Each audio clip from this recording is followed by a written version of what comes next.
Hello and welcome to episode 55 of the Cloud Computing for the C-Suite show, featured on YouTube and podcast with Brad Nelson and internationally recognised and the world's #1 cloud industry expert and thought leader, David Linthicum.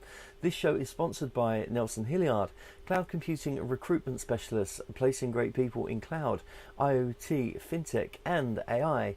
In this week's show, we are talking about it's surprising that the amount of enterprises moving to the cloud that have not considered data modernization as part of their cloud migration strategy. We know that money plays a big part. However, not doing data modernization as part of moving to the cloud will cost you much more than you think you are saving. Hi Dave, it's great to have you back on the C-Suite show this week. Yeah, great to be back, and this is a great topic to kick off the year. Yeah, it truly is, and it's one of those things that baffle me as well. And there's an interesting blog you wrote, and this is around that article. And yeah, it's just strange, isn't it, that data modernization isn't a fundamental part of cloud migration. It baffles me every time. So, I guess the question leading into this should be, should the C-levels get involved with this data modernization thing? Yeah, I would say not only yeah, but hell yeah. I mean, the thing is that this is actually very disturbing to me when people are migrating to the cloud and they're taking bad data where there is no single source of truth, and it's basically a mess of a model, and just replicating in the cloud, and nothing's going to get fixed in doing that. And so the ability to modernize information, not only data processing, the ability to update your databases, things like that is one thing, but the ability to kind of restructure the system so it's more reflective of the business and basically is able to operate better in the cloud is the best time to solve that problem now as you migrate to the cloud. It's almost like if you're moving from one house to the other, you want to make sure you don't move the junk and normalize your life before you actually pack everything up and pay somebody else to move it. And I'm just surprised now that people are moving data that people haven't accessed in 20 years, and no one's really kind of asking the question. There's security issues around it. There's integrity issues around it. And the biggest pet peeve I have is there isn't a single source of truth. And you ask them how many definitions of customer they have within your database. There normally is a minimum of 20. So where do you go to get that information? Order information, invoice, inventory information.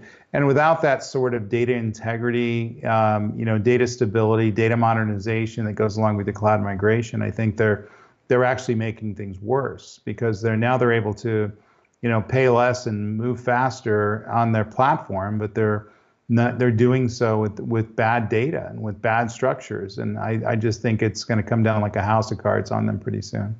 Yeah, I love that analogy. You're absolutely right. Why would you move house and move the clutter first? I think that was the analogy that you used. I'm not sure. That was. Okay.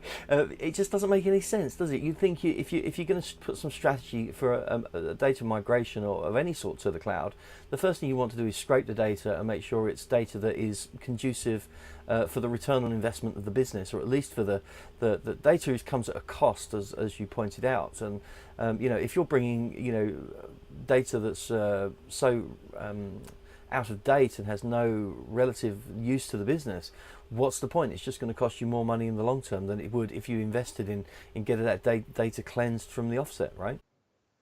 Yeah, and that's the point I make to people who are migrating, to the cloud without doing a data modernization exercise and a data MDM, master data management, things like that. And the reality is that they're limited by the money. And so if you talk to the CIOs and you say you need to do data modernization, you need to do security modernization, governance modernization, they just hear money they don't have in the budget. And so they're just basically budgeting the ability to kind of replicate their systems in the cloud, doing a lift and shift, the data and the applications and getting things up and running.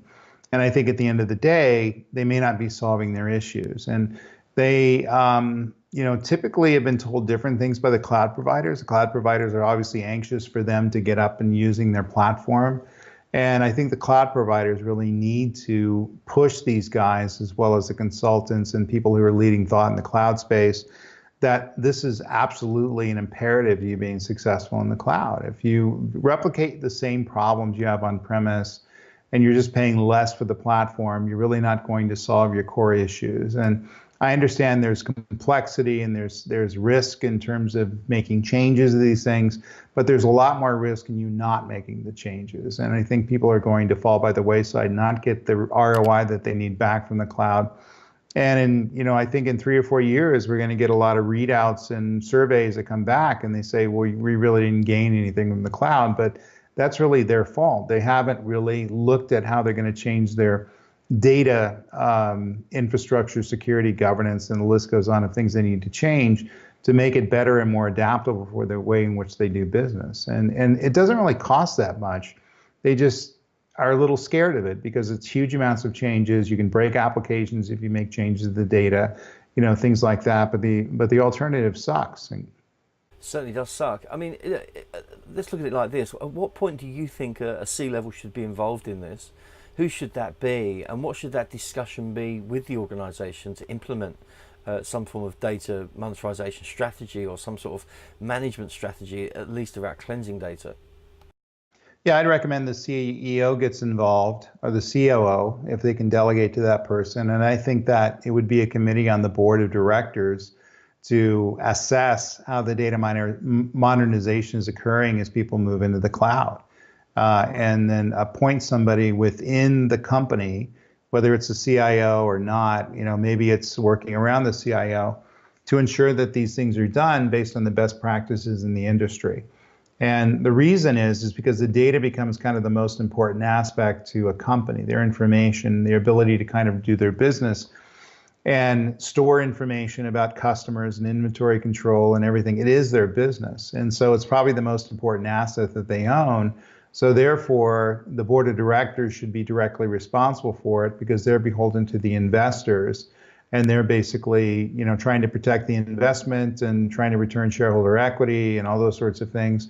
So they're really, should be the stewards of the data. And I know that board of directors aren't data experts and they're not cloud experts, but the thing is, I would get people on board to ensure that these things are occurring, just even if it's double checking, and most CIOs really don't mind having things double checked if they're doing the right things to ensure that this stuff is occurring. Same with governance and same with security, but the data needs to be a first-class citizen as you move into the cloud, and that needs to be an imperative here. And this needs to be oversight from the top down, board of directors down, and ultimately them protecting the investments, the investors investing into the company. Yeah, absolutely. And so, in your experience, what percentage would you say have we got C-suites or CIOs or CEOs, CCCOs? No, that's too many C's. CCOs getting involved in the influence of this data issue that we've got. Do you see an influx of that happening? And if not, why not? And what changes need to be happening?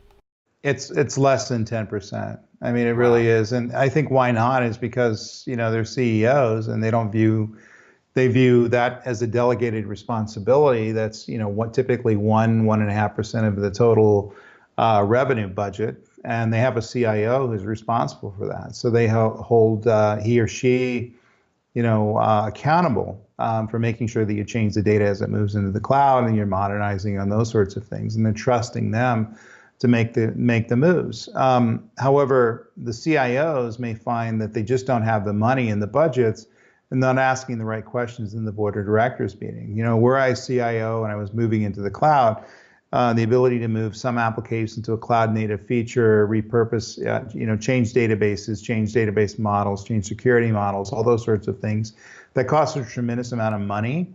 But not doing that adds a tremendous amount of risk, which costs more money than we're looking to, in essence, save. And so I would be in there telling them, look, this is going to be a 2 to 3 year cost expenditure. Eventually, it's going to go down.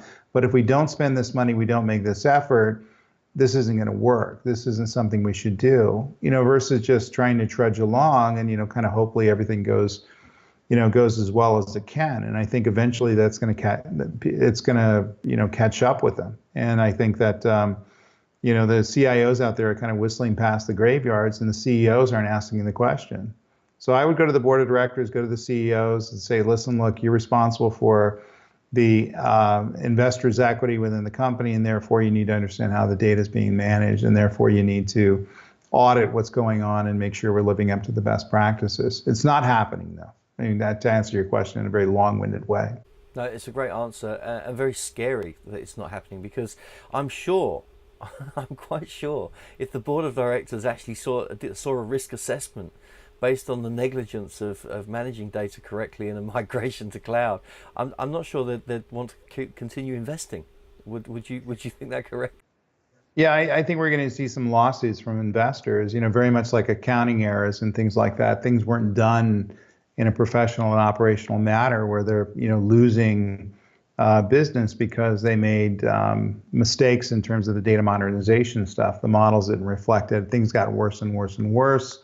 No single source of truth, all that stuff, and it led to impact the revenue decline within the business, and therefore the stock decline, therefore the investors are impacted, and therefore they sue them. So those sorts of things go on all the time. I don't think it's going to be relatively pervasive in the next couple of years, but I'm trying to get businesses to think proactively, think 2 or 3 years down the road, because we think whatever next technology is coming along is going to save us, whether it's cloud computing, service-oriented architecture, client server, whatever technology du jour was. And the technology won't save you. What will save you is your ability to leverage the technology effectively.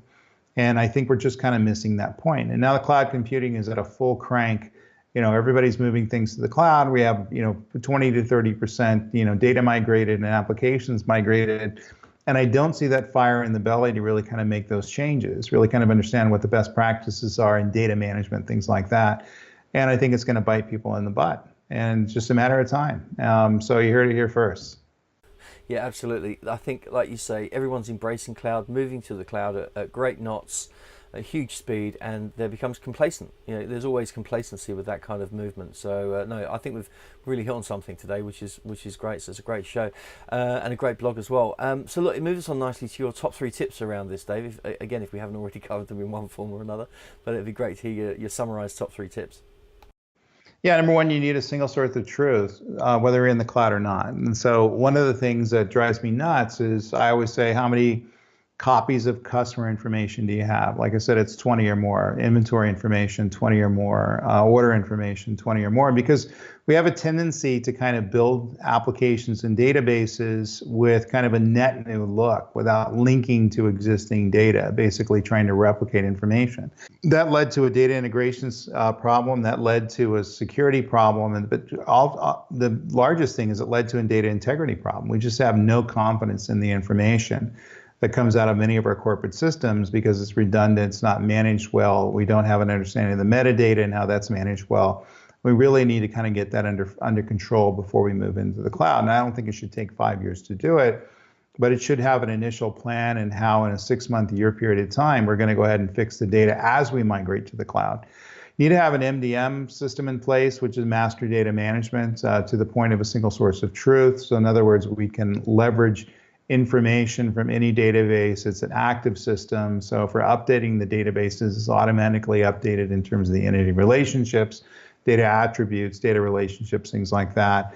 And that needs to be in place and fully implemented. And the database needs to reflect the business. I mean, we've had databases being built for the last 40 years, whether they're, common and limited databases, the old file-oriented stuff, relational databases, hierarchical databases, or even some of the modern stuff that we have today, like time series and blockchain, things like that, has to reflect what the database, what the business is doing. And even if you're using special purpose databases, that's perfectly fine. But you have to figure out how those things are going to be put in place, how they're going to reflect the processes, the way in which we're storing information, the way in which we're retrieving information, and the way in which we're binding this stuff to enhance the success of the business. And I think those questions need to be asked more and more. I think we have a tendency within the IT world to focus too much on the technology, not as much on what the business requirements are.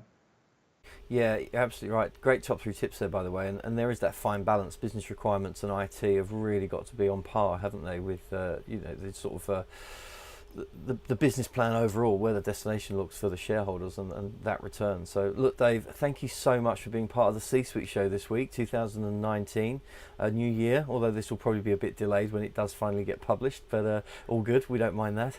But yeah, thanks again, Dave, really appreciate that. You got it, man. And thanks for watching, everyone, or listening, because this is obviously on a podcast as well.